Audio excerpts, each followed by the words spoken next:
Hola, bienvenidos. El día de hoy vamos a hablar de un defecto estructural bastante cometido en las obras de ingeniería y el día de hoy te vamos a absolver todas las dudas para que tú no lo vuelvas a cometer.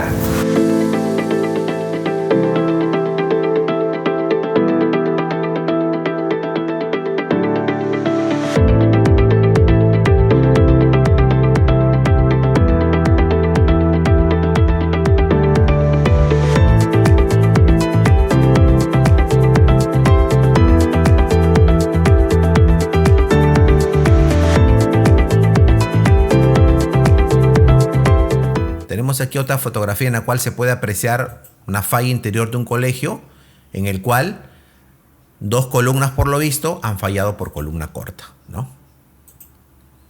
Otra fotografía en la cual se puede apreciar pues la falla de columna corta dentro de un estacionamiento, ¿no? Por falta de aislamiento del tabique. ¿Cuándo se presenta el defecto estructural de columna corta? Este defecto se va a presentar cuando se restrinja parcialmente el desplazamiento de una columna con un tabique y en la parte superior tenemos una ventana alta. Tabique de albañilería que restringe el movimiento de la columna y en la parte superior una ventana alta. Esta configuración es muy usual ¿dónde? En universidades y colegios. Esta configuración es usual en colegios y universidades. Como vemos en la fotografía, tenemos aquí aulas típicas de un colegio que están separados por un muro de albañilería estructural y en el otro sentido tenemos ventanas altas. Podemos ver aquí las ventanas altas, vemos aquí en la vista de elevación ventanas altas, de tal manera que cuando este tabique restringe el desplazamiento de esta columna, se va a generar aquí el defecto estructural de columna corta. Es muy usual ver esto en los colegios. ¿Cuál es el mecanismo de falla de una columna corta? Una columna corta, al ser muy pequeña, al tener una longitud no confinada muy pequeña, va a generar que sea muy rígida y eso va a generar a su vez que absorba grandes fuerzas cortantes, lo que conlleva a que esta columna falle finalmente por corte. De esta manera. Como se puede apreciar en la fotografía, vemos una falla típica por cortante en una columna corta.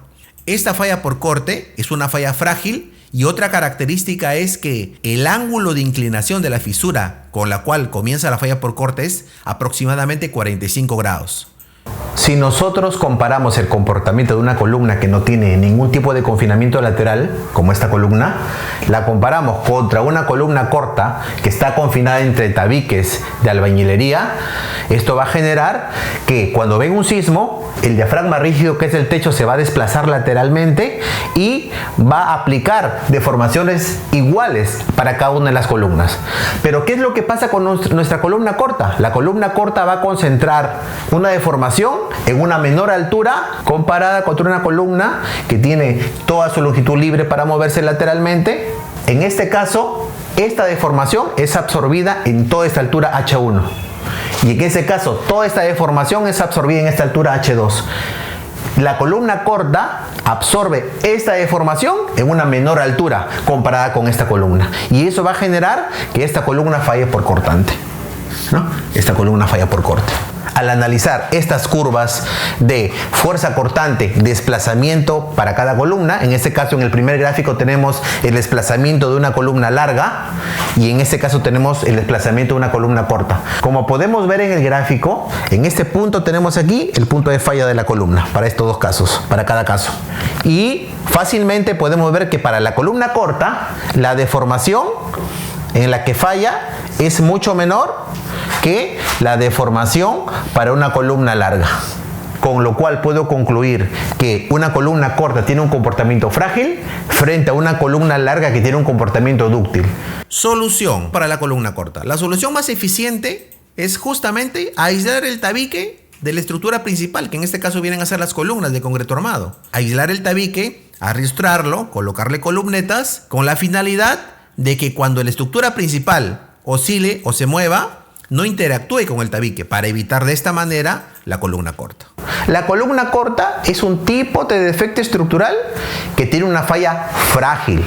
Por tal motivo debemos evitar a toda costa en nuestras edificaciones que tengan este defecto estructural. Acá tenemos la comparación entre una columna larga, una columna que no tiene ningún tipo de restricción lateral, y una columna corta.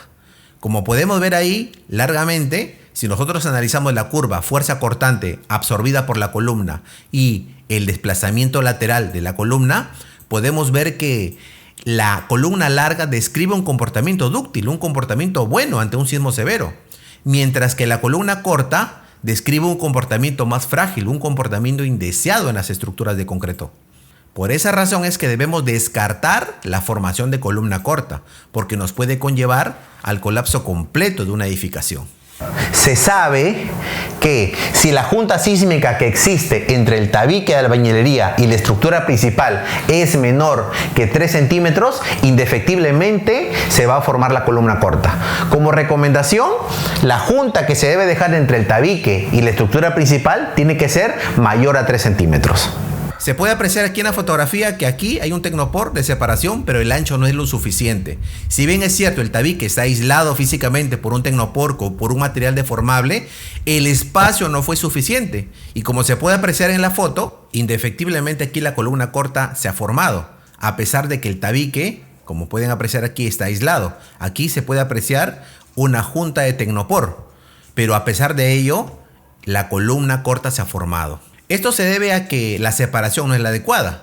Recordemos que la separación mínima que hay que dar para evitar la formación de la columna corta será 3 centímetros. No basta con aislar físicamente el tabique, no basta, como pueden ver en la fotografía, sino hay que darle un espaciamiento mínimo.